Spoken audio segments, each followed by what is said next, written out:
বিশ্বকাপে বৃহস্পতিবার নেদারল্যান্ডসের মুখোমুখি হবে বাংলাদেশ। জয় দিয়ে সুপার 8 নিশ্চিতের পথে এগিয়ে যাওয়ার লক্ষ্য। সাকিবের অফ ফর্ম নিয়ে চিন্তিত নন শান্ত। কন্ডিশন ও স্পিনের শক্তিমত্তার কারণে ডাচদের বিপক্ষে ম্যাচে এগিয়ে থাকবে টাইগাররা। মত নাইম ইসলামের ওয়ানডে বিশ্বকাপের ভুল থেকে সতর্ক থাকার তাগিদ। নিশ্চিত করতে হলে জিততেই হবে নেদারল্যান্ডসের বিপক্ষে।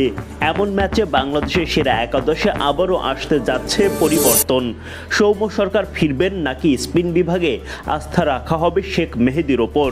চোট কাটিয়ে ওঠা পেসার শরীফুল ইসলামকে এবার দেখা যাবে তো সেরা একাদশে? সব মিলিয়ে কেমন হচ্ছে বাংলাদেশের সেরা একাদশ? আসসালামু আলাইকুম সুপ্রিয় দর্শক বন্ধুরা, অবশেষে সুপার 8 টিকে থাকার লড়াইয়ে আজ মাঠে নামছে বাংলাদেশ বনাম নেদারল্যান্ডস।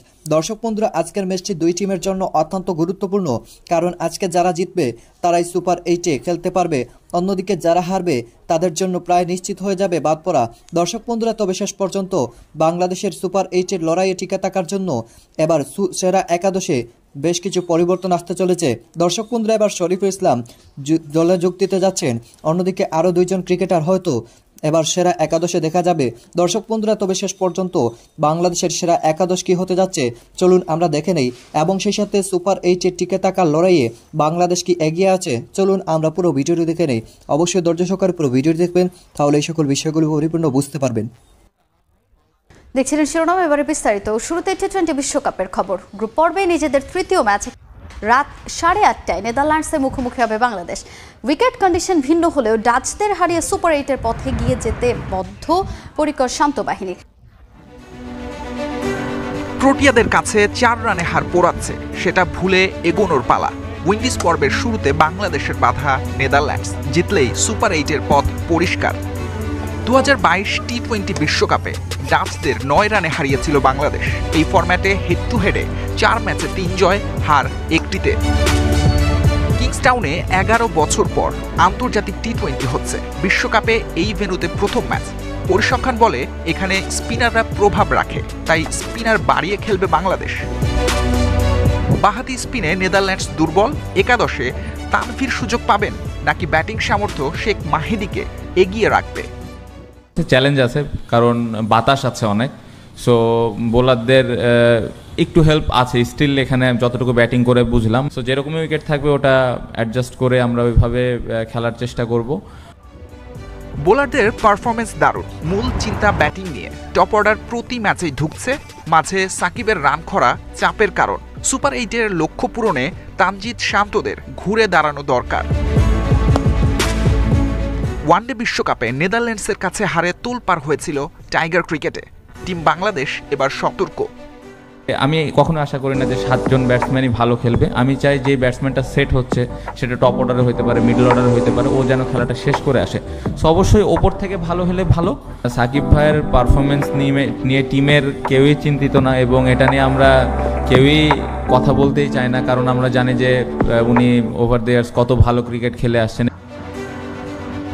তাসকিন, মুস্তাফিজ, তানজিম ত্রয়ী যুক্তরাষ্ট্রে ছিলেন দুর্দান্ত। নেদারল্যান্ডসের পেস অ্যাটাকও কাঁপিয়েছে প্রোটিয়াদের।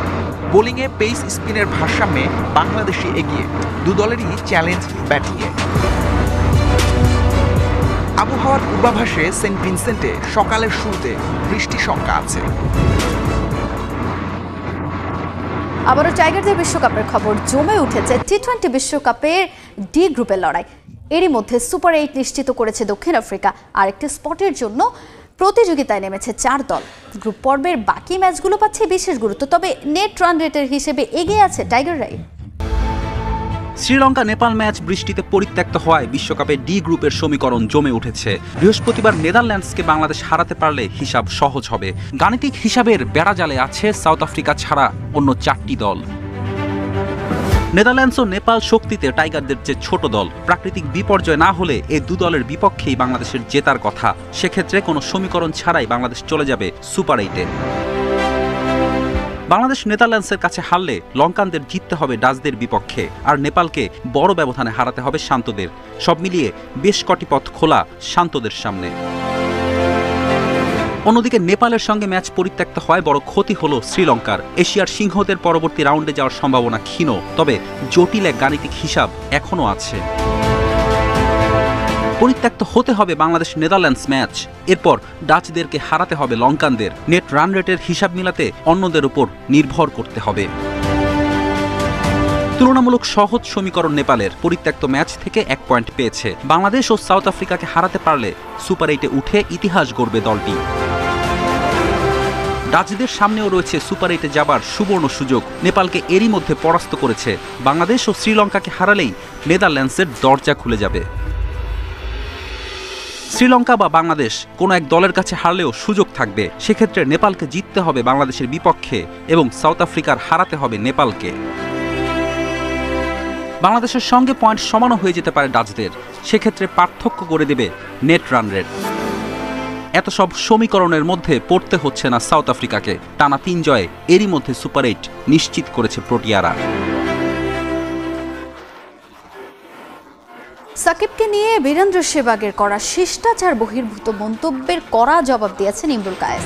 নিজের ক্যারিয়ারে সম্মান না পাওয়ায় সেহবাগ অন্যদের প্রাপ্য সম্মান দিতে শেখেননি বলে মন্তব্য এই বাঁহাতি ওপেনারের। এদিকে আইসিসির প্রকাশিত নতুন অলরাউন্ডার র্যাঙ্কিংয়ে 5 নম্বরে নেমে গেছেন নাম্বার 75। যাবে তো সেরা একাদশে। সব মিলিয়ে কেমন হচ্ছে বাংলাদেশের সেরা একাদশ সেটাই দেখে নেওয়া যাক একে একে। গেল 2 ম্যাচে সাফল্য না পেলেও তানজিদ তামিম পাচ্ছেন আরও একটা সুযোগ, যদিও তার ওপেনিং পার্টনার নিয়ে নানা চিন্তা ভাবনা টিম ম্যানেজমেন্টের।